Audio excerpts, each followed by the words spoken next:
TV KPM. Aisulin dah ada. Bikar dah ada. Kelalangkun dah ada. Mira nak tuang dalam ni. Kenapa ni Mira? Nampak bercakap seorang-seorang je ni. Cikgu Hafizi. Cikgu, tadalah Mira ni nak buat ujian amali kimia, cikgu. Lepas tu Mira tengok bahan dan radar semua dah ada dah lengkap. Tapi Mira tak tahulah pula langkahnya macam mana ni, cikgu. Cikgu Zainuddin akan bantu kita pada hari ini. Cikgu Zainuddin akan tolong? Ya, pasti. Menarik tu. Ya, kenapa ni Mira? Cikgu Zainuddin, saya ni tak tahu macam mana cara nak buat ujian amali kimia ni, cikgu. Macam ni. Kalau nak buat amali, Mira kena tahu langkah-langkah yang betul. Barulah keputusan eksperimen yang Mira dapat nanti tepat. Tapi Mira jangan risau. Kami akan bantu Mira. Wah, menarik tu, cikgu. Kalau macam tu, cikgu, jom kita masuk ke kelas. Jom. Okey, jom.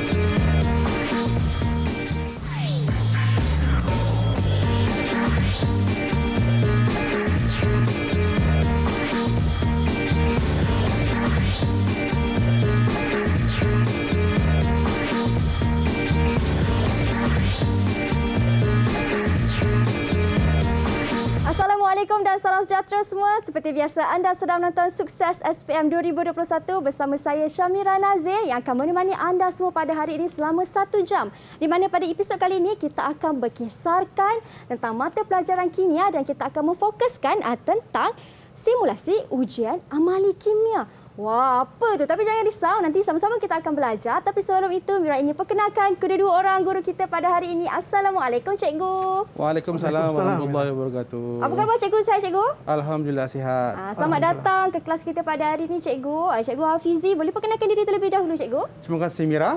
Assalamualaikum warahmatullahi wabarakatuh dan salam sejahtera. Saya Cikgu Hafizi bin Muhammad dari Sekolah Menengah Sains Tengku Muhammad Faris Petra, Kota Baru, Kelantan. Baik, terima kasih. Bagaimana pula dengan Cikgu Zainuddin? Okey, saya Cikgu Zainuddin bin Abdul Razak dari SMK Datuk Perdana, Bacok, Kelantan. Okey, terima kasih, cikgu. Cikgu, sebelum kita mulakan kelas kita pada hari ini, saya ingin persilakan cikgu untuk sanitasi tangan terlebih dahulu. Silakan, Cikgu Hafizi. Okey, baik Mira. Sama-sama. Okey. Dan juga Cikgu Zainuddin. Silakan, cikgu. Dan diikuti pula dengan saya. Baik. Okey. Cikgu Zainuddin, apa yang kita akan bincangkan pada hari ini, cikgu? Ya, hari ini kami berdua akan menunjukkan simulasi amali bagi mata pelajaran kimia. Namun sebelum itu, mari kita lihat dulu bidang pembelajaran kita pada hari ini. Okey, di mana bidang pembelajaran kita hari ini ialah bab 7 kadar tindak balas. Okey, dan seterusnya kita akan lihat standard pembelajaran kita hari ini iaitu mengeksperimen untuk mengkaji faktor kepekatan larutan yang berlainan terhadap kadar tindak balas. Bagaimana pula dengan hasil pembelajaran kita hari ini, Cikgu Hafizi? Okey, baik. Kita ada 3 hasil pembelajaran iaitu pertama sekali, murid akan dapat memahami format ujian amali kimia dengan betul. Yang kedua, murid akan dapat menjalankan ujian amali kimia berdasarkan prosedur dan menggunakan radas dan bahan yang dibekalkan dengan betul. Dan yang ketiga, murid boleh menguasai 8 daripada 12 kemahiran proses sains. Wah, itu dia tentang kita punya objektif pembelajaran kita pada hari ini, cikgu. Tapi kan cikgu, rasanya kawan-kawan saya yang dekat rumah tu mesti tertanya, apa ujian ataupun ujian simulasi kimia ni, cikgu? Kan, macam saya sendiri pun saya tertanya macam mana ni, bahan dan radas dah ada. Tapi tak apa, nanti kita akan sama-sama tanya kedua-dua orang cikgu kita yang luas pengalamannya. Tapi sebelum tu kawan-kawan, kita berhenti berehat seketika. Kita kembali selepas ini, jangan ke mana-mana. Didik TV KPM.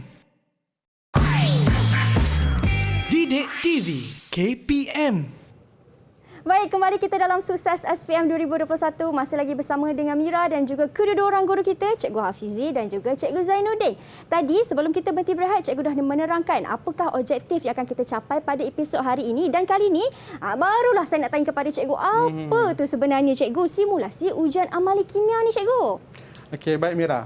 Untuk makluman semua, Ujian amali bagi mata pelajaran kimia ini merupakan ujian yang dilaksanakan secara serentak dengan mata pelajaran fizik dan juga biologi. Bagi murid yang mendaftar 3 mata pelajaran, fizik, kimia dan biologi, mereka akan menerima 3 soalan yang berasingan. Bagi murid yang mendaftar 2 mata pelajaran, mereka akan menerima 2 mata pelajaran mengikut apa yang didaftarkan. Saya rasa mungkin ada lagi maklumat yang Cikgu Zainuddin boleh kongsikan. Untuk pengetahuan semua, ujian amali kimia, kertas ujian amali kimia terbahagi kepada 2, iaitu amali berpandu dan juga amali tidak berpandu. Wah, Cikgu Zainuddin, tadi saya dengar cikgu kata pasal amali berpandu dan juga amali tidak berpandu. Apa yang dimaksudkan dengan kedua-dua tu, cikgu? Oh, okey. Amali berpandu ialah amali di mana soalannya telah menyediakan langkah-langkah dan prosedur. Jadi pelajar perlu mengikuti semua prosedur yang telah dinyatakan. Manakala amali tidak berpandu merupakan prosedurnya tidak dinyatakan dalam soalan. Maka murid perlu merancang sendiri dan menulis prosedurnya sendiri untuk mendapat data yang betul. Wah, okey.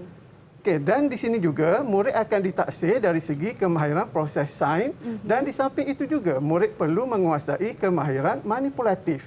Jangan risau, murid-murid semua telah belajar kemahiran proses sains dan juga kemahiran manipulatif dari tingkatan 1 hingga ke tingkatan 5. Mungkin Cikgu Hafizi ada tip untuk seterusnya. Tips yang pertama, Mira. Tips yang pertama daripada saya ialah murid mesti membaca dahulu keseluruhan soalan sebelum memulakan eksperimen agar murid mendapat gambaran tentang keseluruhan soalan supaya nanti dapat melakukan eksperimen dan juga menjawab soalan dengan tepat. Baiklah, sebelum melaksanakan amali, murid perlu membuat semakan radas dan juga bahan terlebih dahulu. Seperti yang telah diketahui, semakan radas dan bahan sebenarnya dilakukan sewaktu 15 minit terawal semasa persediaan di mana hanya 5 minit diperuntukkan bagi setiap satu mata pelajaran. Apa yang murid perlu lakukan ialah murid perlu mengeluarkan radas dan bahan daripada besen satu persatu dan lakukan semakan secara terperinci. Sekarang mari kita lihat bagaimana Cikgu Zainuddin menunjukkan pada kita semua bagaimana menyemak bahan radas semasa eksperimen mahu dimulakan. Baik. Silakan Cikgu Zainuddin. Pertama sekali, untuk eksperimen ini, bikar 150 cm padu yang berisi asid hidroklorik 2 mol desimeter padu. Kedua, pita magnesium 3 cm. Ketiga, botol berisi air suling. Keempat, bikar 100 cm padu yang berlabel set 1, set 2 dan set 3. Silinder penyukat 100 cm padu dan silinder penyukat 25 cm padu. Jam randik. Baik. Penitis dan forceps.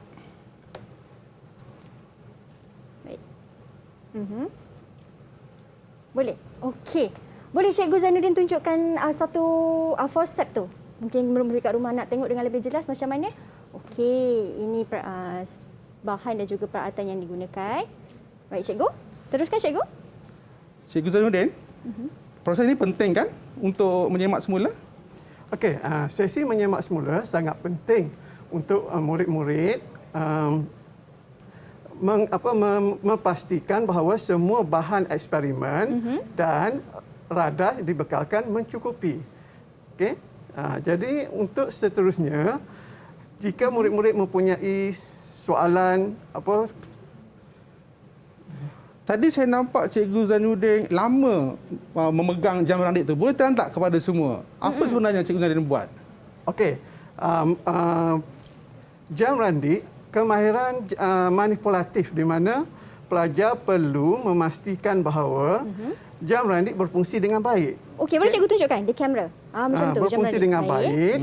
Okey. Kemudian berhenti berada pada kedudukan kosong. Oh, okey. Baik. Itu untuk jam randik Cikgu Ya. Zainuddin dan juga Cikgu Hafizi. Cikgu, dalam eksperimen ni kita memerlukan rod kaca ke Cikgu? Ya. Oh, terlupa. Ada satu rod kaca. Baik. Ya, Mira perasan Cikgu saja nak uji saya punya fokus ni. Nasib baik fokus. betul. Baik, itu rod kaca Cikgu. Tapi kan Cikgu, bagaimana pula kalau ada bahan ataupun radas yang tidak mencukupi Cikgu? Okey, bagus soalan itu, Mira. Jika murid mendapati bahan tidak mencukupi atau radas tidak berfungsi dengan baik, murid perlu melaporkan segera kepada pengawas peperiksaan supaya tindakan sewajarnya diambil. Okey, betul tu juga Zainuddin. Supaya semua perancangan dan juga amali nanti akan berjalan dengan lancar. Baik, sebelum murid melakukan aktiviti amali, seperti yang saya sebutkan tadi, murid perlu membaca dulu keseluruhan soalan. Jadi sekarang ini, inilah contoh item kertas 3 yang murid akan dapat nanti. Sekarang saya akan tunjukkan dulu, saya akan bacakan sama-sama kepada anda semua keseluruhan soalan, iaitu soalan ini nombor 1, salah satu faktor yang mempengaruhi kadar tindak balas ialah kepekatan larutan bahan tindak balas. Untuk soalan ini, ia terbahagi kepada dua bahagian, iaitu bahagian A dan juga bahagian B.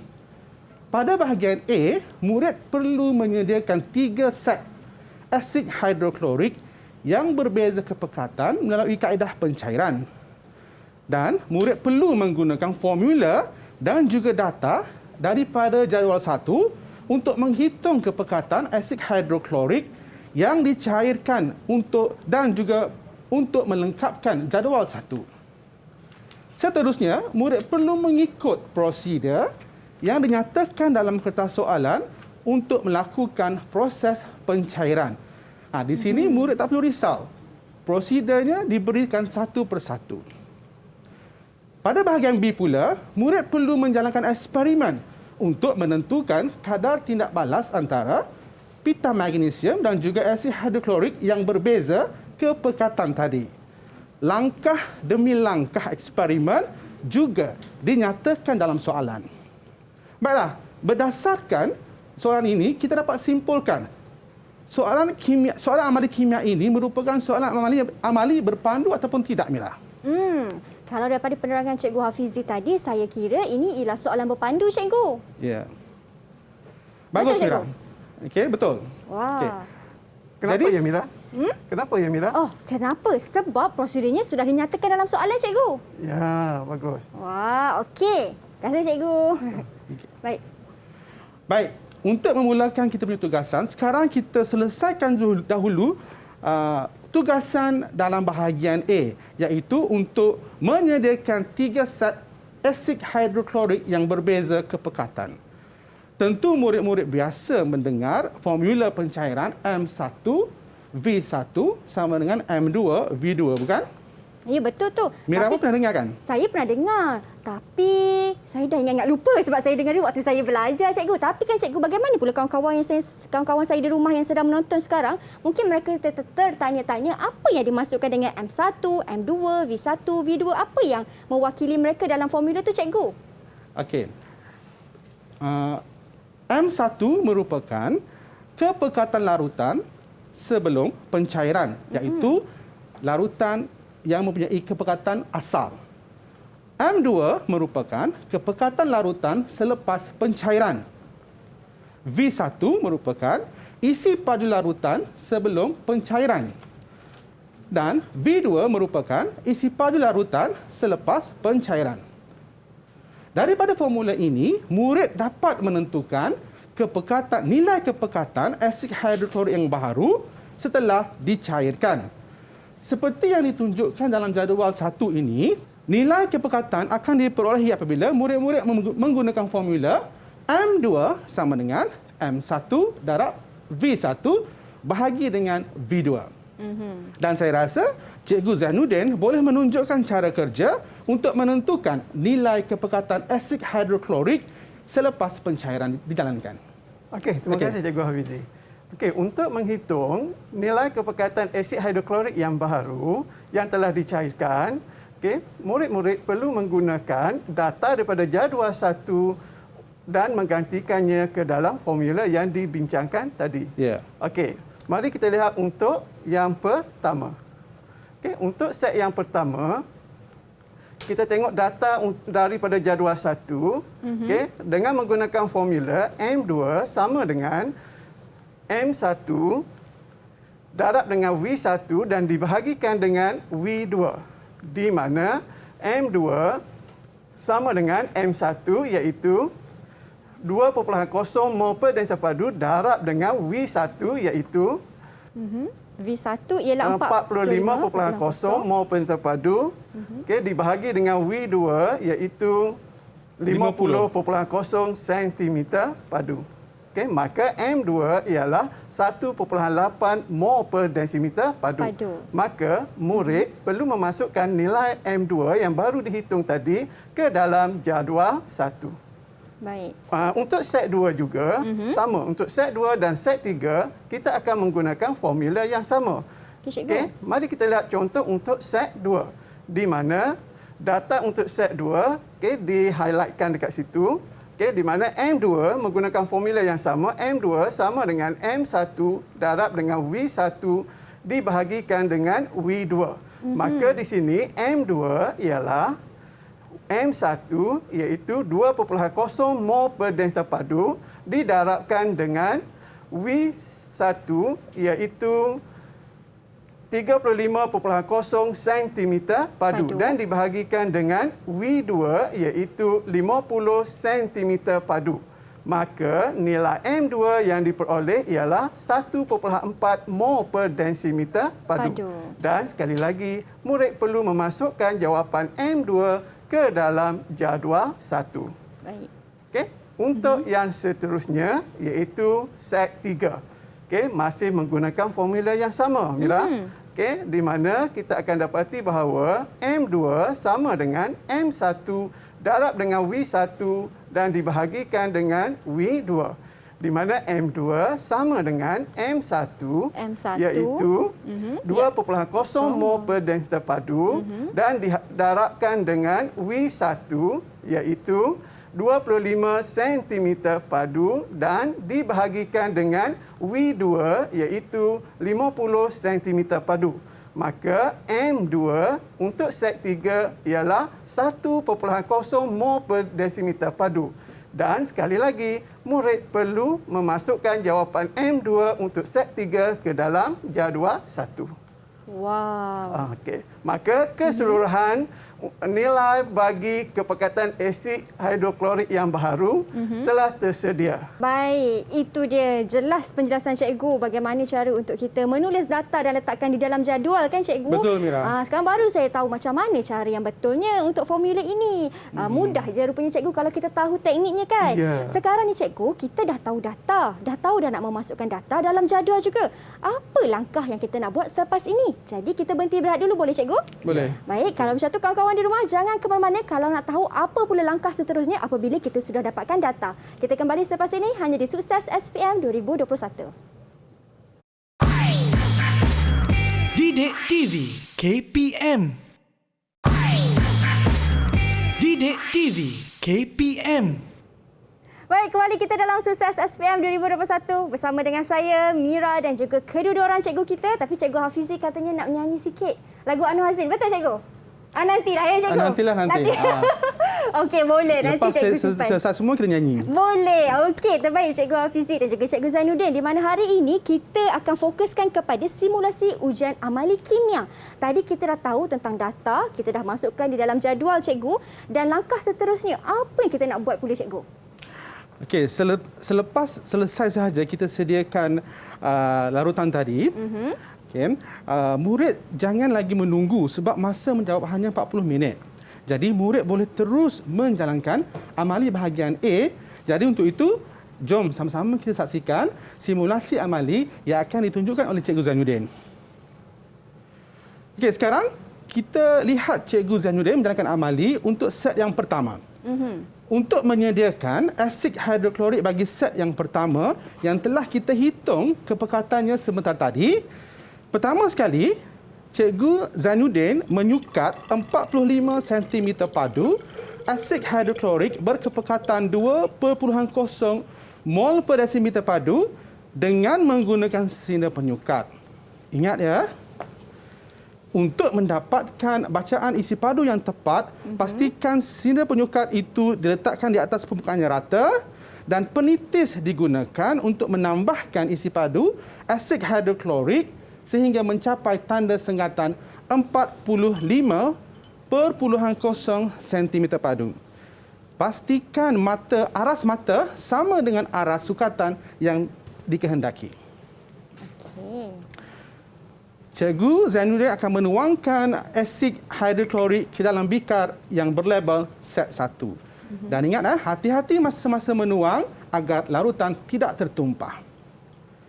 Untuk set yang kedua, murid perlu melakukan proses pencairan, iaitu murid menyukat 5 cm padu air suling menggunakan silinder penyukat 25 cm padu.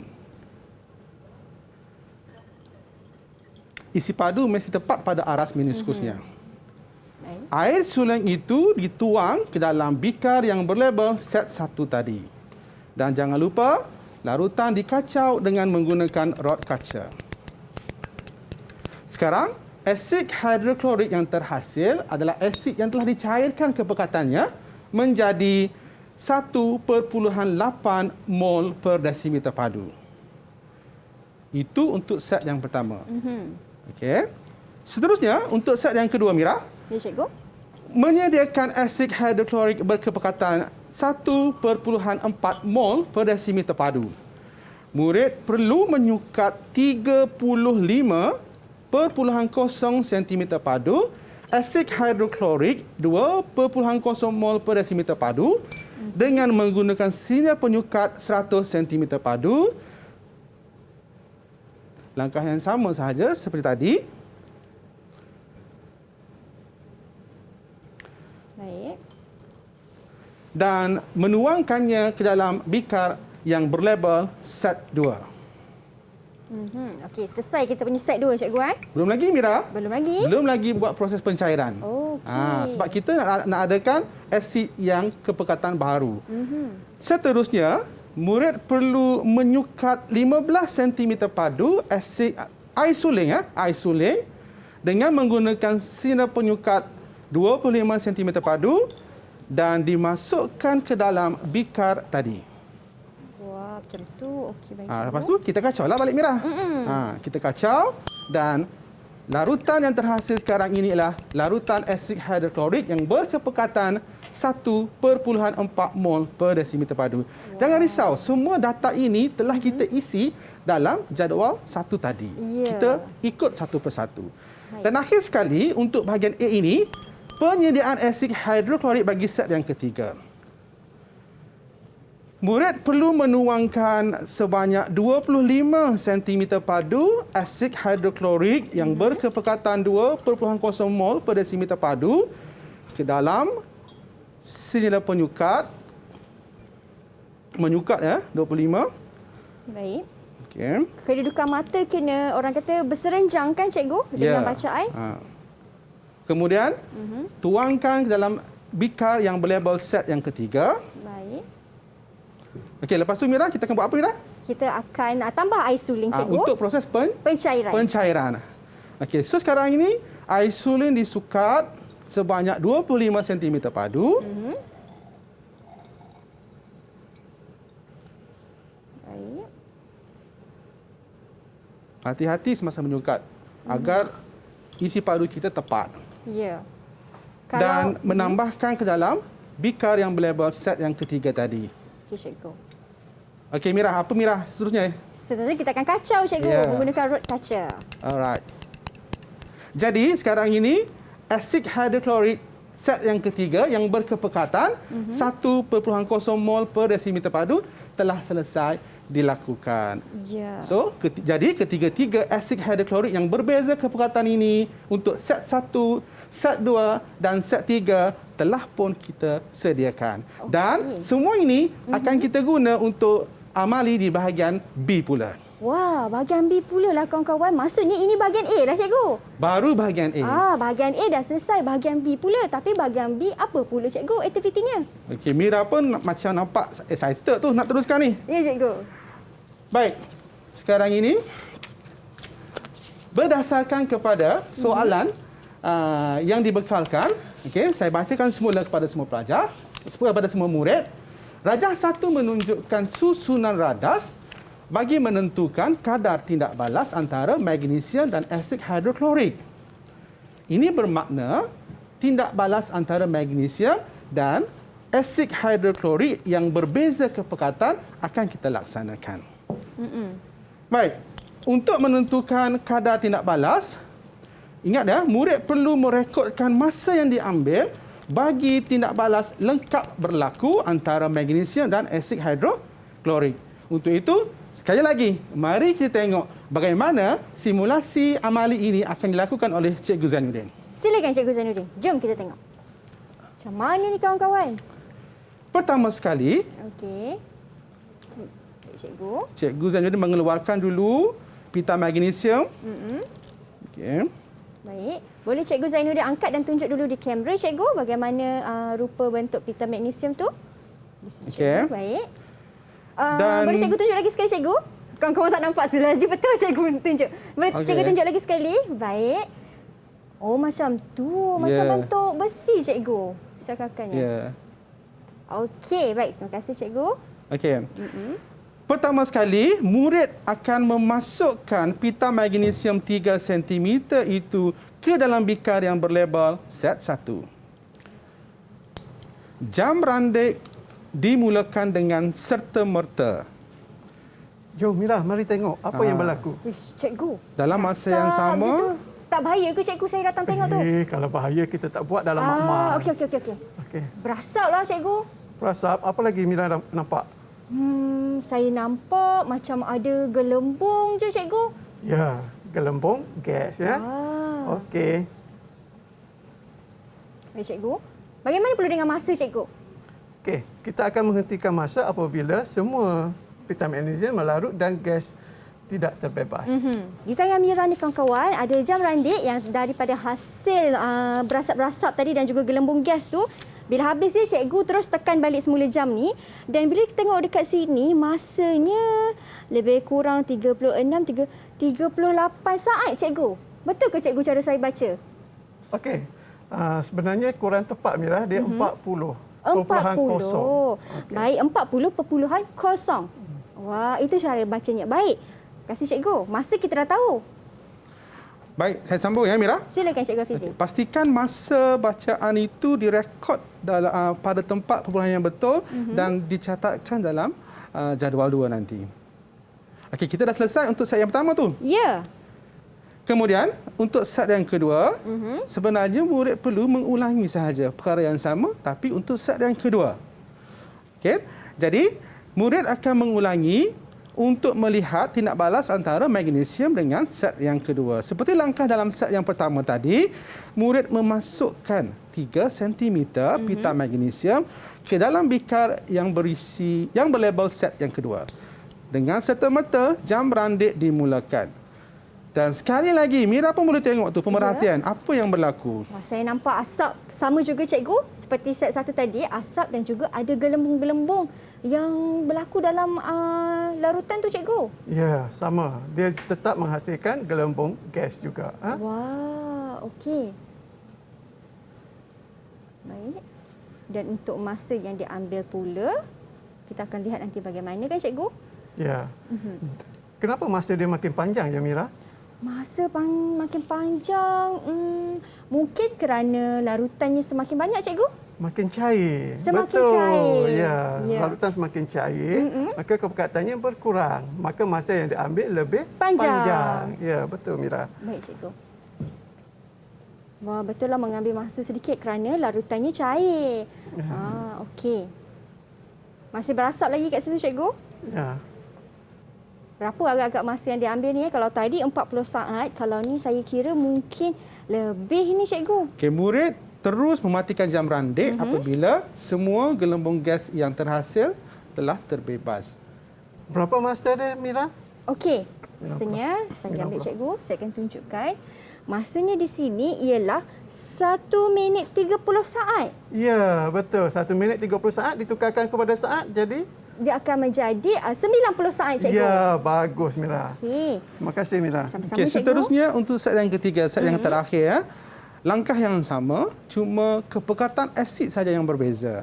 Seperti tadi, okey, murid perlu memasukkan 3 cm padu pita magnesium ke dalam bikar yang berlabel set 3. Dengan serta-merta jam randik terus dimulakan. Ingat ya murid, dengan serta-merta jam randik mesti dimulakan. Betul. Jangan bila dah masuk baru nak tekan jam randik. Ya. Kita kena sama-samalah masuk dan terus tekan dengan serta-merta. Bagaimana Cikgu Hafizi terangkan tadi. Dan jangan lupa pemerhatian juga mesti dilakukanlah. Ya, betul tu Cikgu. Okey, jangan lupa apabila jam randik dimatikan, terus direkodkan dalam jadual 2. Okey, jadi inilah ketiga-tiga keputusan bagi ketiga-tiga set yang kita jalankan tadi, iaitu set yang pertama, set yang kedua dan set yang ketiga. Dan jangan lupa, lagi sekali saya nyatakan kat sini, mesti terus direkodkan dalam jadual kedua. Ya, betul tu Cikgu. Berapa masa yang diambil untuk set 3, Cikgu Hafizi? Sekali lagi kita tanya Mira. Boleh Cikgu? Yang tadi. Set yang diambil ataupun masa yang diambil untuk set 3 ialah 2 minit. 2 minit. Saya tengok dekat sini. Sekejap ya kawan-kawan, saya nak baca dulu. Oh, okey. Okey, kawan-kawan mungkin boleh lihat juga di rumah masa yang diambil ialah 2 minit Cikgu. Ya, Betul Cikgu? betul. Betul. Wah, 2 minit ataupun bersamaan dengan 120 saat. Ya, betul. Okey. Macam mana nak rekod? Kalau direkod dalam jadual, dia akan rekod sebagai Sebagai 120.0 satu tempat perpuluhan. perpuluhan. Okey. Okey, silakan Cikgu Hafizi. Okey, Mira, nak tanya Mira lah, Ya, apa cikgu. pendapat Mira tentang semua aktiviti amali ini, Mira?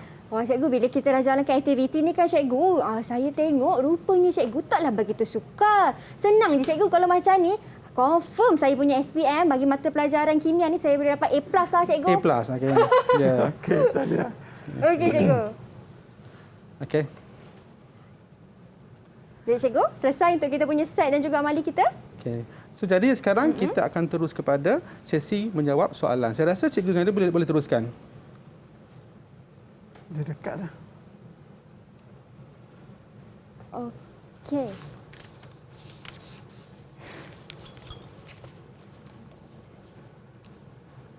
Okey, baik, setelah selesai menjalankan eksperimen, murid dikenaki menjawab soalan dengan menggunakan data yang diperolehi daripada eksperimen tadi.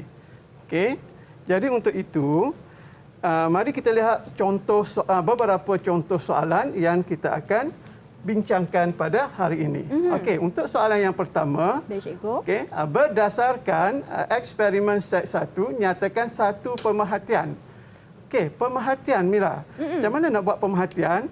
Apa yang Mira ingat tadi semasa menjalankan eksperimen? Oh, apa yang saya ingat tadi masa saya jalankan eksperimen ialah saya perhati ketiga-tiga set ini kita letak asid hidroklorik dengan kepekatan yang berbeza cikgu. Ya.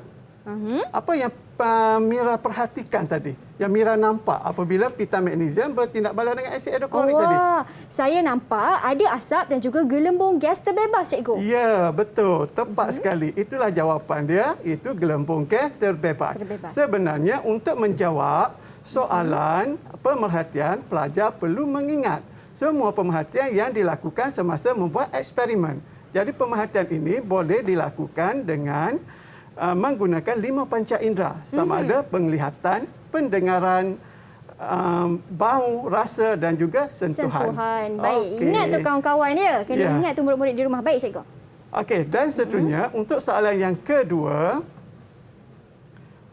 yang kedua, nyatakan inference berdasarkan pemerhatian.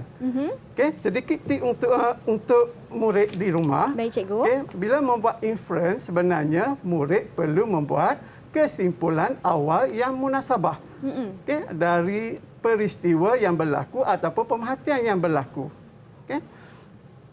Jadi di sini seperti yang murid belajar di topik asid dan base, di mana apabila logam reaktif bertindak balas dengan asid, okey, dia akan menghasilkan garam dan juga gas hidrogen. Maka gelembung gas yang terhasil kat sini adalah merupakan gas hidrogen. Hidrogen. Ya, tepat. Itulah jawapan yang sepatutnya. Okey, untuk soalan yang seterusnya, saya mempersilakan Cikgu Hafizi. Ya, terima kasih Cikgu Zainuddin. Untuk soalan yang ketiga yang kita nak bincang pada hari ini ialah soalan berkenaan dengan pemboleh ubah. Okey, terdapat 3 pemboleh ubah yang perlu pada jawab. Pertama sekali, pemboleh ubah yang dimanipulasikan. Yang kedua, pemboleh ubah yang bergerak balas. Dan yang ketiga, pemboleh ubah yang dimalarkan. Baik. Boleh Cikgu Hafizi terangkan dekat saya apa yang dia masukkan dengan ketiga-tiga pemboleh ubah ni Cikgu? Pastinya kawan-kawan di rumah yang menonton sekarang ni pun nak tahu juga Cikgu. Okey, baik. Seperti yang murid dah tahu sebenarnya, dah belajar pun kat sekolah dengan guru masing-masing, pemboleh ubah yang dimanipulasikan ialah perkara yang diubah-ubah ataupun perkara yang berbeza digunakan dalam eksperimen ini. Bagi soalan ini, apakah perkara yang kita ubah-ubah, Amira? Mira. Kalau yang berubah-berubah Cikgu berdasarkan daripada ketiga-tiga set yang kita telah lakukan tadi Cikgu, set 1, set 2 dan juga set 3, saya perasan kepekatan asid hidrokloriknya berbeza Cikgu. Jadi kalau pemboleh ubah dimanipulasi ataupun yang berubah, pastinya kepekatan asid hidroklorik. Betul tak Cikgu? Ya, betul. Kepekatan asid hidroklorik. Okey, seterusnya pemboleh ubah yang bergerak balas. Apa dia yang dimaksudkan dengan pemboleh ubah yang bergerak balas? Pemboleh ubah yang bergerak balas ialah perkara yang diukur atau hasil ataupun keputusan yang diperolehi selepas perkara yang diubah tadi kita lakukan. Jadi, pemboleh ubah yang bergerak balas untuk eksperimen ini ialah kadar tindak balas. Dan akhir sekali, pemboleh ubah yang dimalarkan, iaitu yang sentiasa sama, yang sentiasa tetap dalam eksperimen ini. Cuba Mira bagi cadangkan jawapan. Okey, kalau yang dimalarkan ataupun yang sama sepanjang eksperimen ini, Mira perasan tadi Cikgu Zainuddin masukkan ketiga-tiga set kita ada pita magnesium Cikgu. Ya, jadi betul. pastinya pemboleh ubah yang dimalarkan ialah pita magnesium. Ya, betul. Saya memang kagum dengan Mira. Dia seorang murid yang fokus dan memang cepat Terima kasih, belajar. Cikgu. Okey, yang terakhir untuk kita bincang pada hari ini ialah soalan berkenaan dengan menyatakan hipotesis. Kalau saya bacakan soalannya ialah nyatakan satu hipotesis untuk eksperimen ini. Okey, untuk menyatakan, ini tips daripada saya ya. Untuk menyatakan hipotesis yang tepat, murid mesti boleh mengenal pasti pemboleh ubah yang dimanipulasi dengan pemboleh ubah yang bergerak balas dan seterusnya dapat menyatakan hubungan kedua-dua pemboleh ubah tersebut. Jadi, untuk soalan ini, saya cadangkan jawapannya ialah semakin tinggi kepekatan asid hidroklorik, semakin tinggi kadar tindak balas. Wah, itu itulah dia. Mira. Hipotesis kita untuk eksperimen pada kali ini. Baik Cikgu. Alhamdulillah selesai kita punya eksperimen Cikgu. Ya, Jadi dah tadi selesai. Cikgu Hafizi dan juga Cikgu Zainuddin dah kata saya murid yang cemerlang. Jadi saya minta izin untuk berhenti berehat dulu, boleh Cikgu? Boleh. Pasti kawan-kawan di rumah pun begitu fokus dalam kelas kita hari ini. Mereka pun mungkin penat nak berehat seketika. Tapi jangan ke mana-mana, kita kembali semula di Sukses SPM 2021 selepas ini. Didik TV KPM. Didik TV KPM. Baik, kembali kita dalam Sukses SPM 2021. Selesai kita menjalankan eksperimen ataupun simulasi ujian amali kimia. Cikgu, saya ingin bertanya kepada Cikgu lah nasihat ataupun tip daripada kedua-dua orang Cikgu kita kerana Cikgu mempunyai pengalaman yang sangat luas dalam mata pelajaran ini dan juga bagi ujian amali kimia ini. Bagaimana tip yang Cikgu boleh kongsikan kepada murid-murid yang sedang menonton sekarang Cikgu? Okey, di sini saya akan kongsikan beberapa tip untuk murid-murid gunakan dalam menjalankan amali kimia. Okey, tip kat sini ialah persediaan umum dan juga persediaan emosi. Okey, kita pergi kepada tip persediaan umum di mana murid perlu menguasai kemahiran proses sains. Seperti mana yang murid tahu belajar bahawa kemahiran proses sains terdiri daripada 12 kemahiran proses sains dan semua ini telah belajar di sekolah rendah lagi dan diteruskan di tingkatan 1 sehinggalah di tingkatan 5. Okey. Dan seterusnya, murid seharusnya menguasai kesemua amali wajib dalam mata pelajaran kimia. Okey. Di sini Okey, dalam DSKP, amali wajib bagi tingkatan 4 ialah sebanyak 22. Manakala amali wajib bagi tingkatan 5 ialah 21. Jumlahnya berapa, Mira? 25 dan 21, cikgu. 22 dengan 21. 22 dan 21 ialah 43, cikgu. Ya, maka 43 amali wajib harus pelajar menguasainya. Okey? Okey, seterusnya murid mesti tahu cara mengendalikan radas di makmal. Sebenarnya ini ialah kemahiran manipulatif yang murid perlu kuasai. Okay? Dan seterusnya, murid juga perlu tahu langkah-langkah.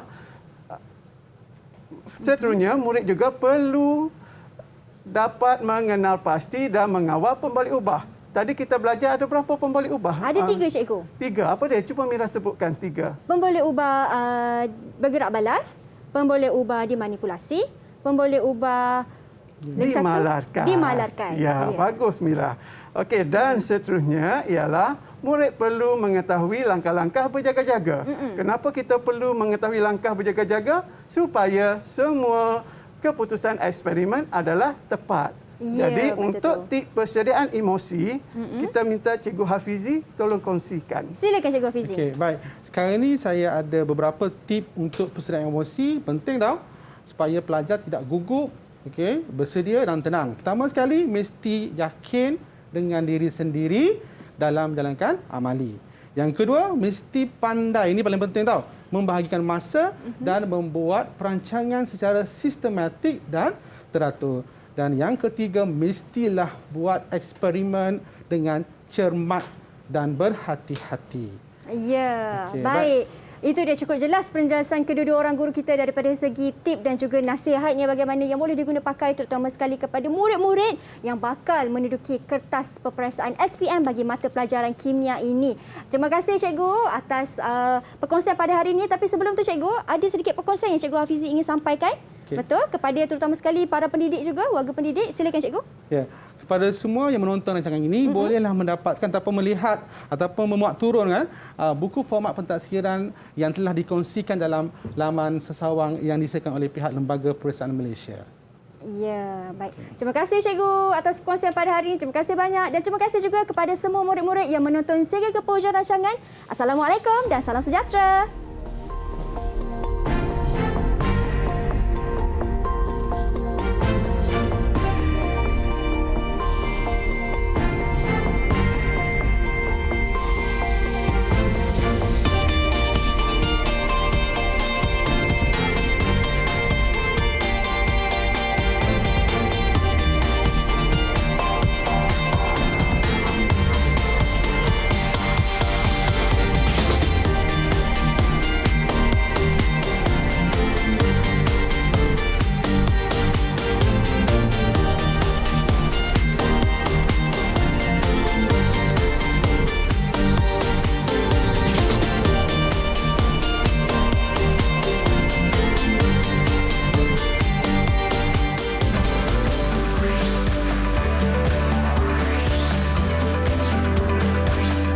Didik TV KPM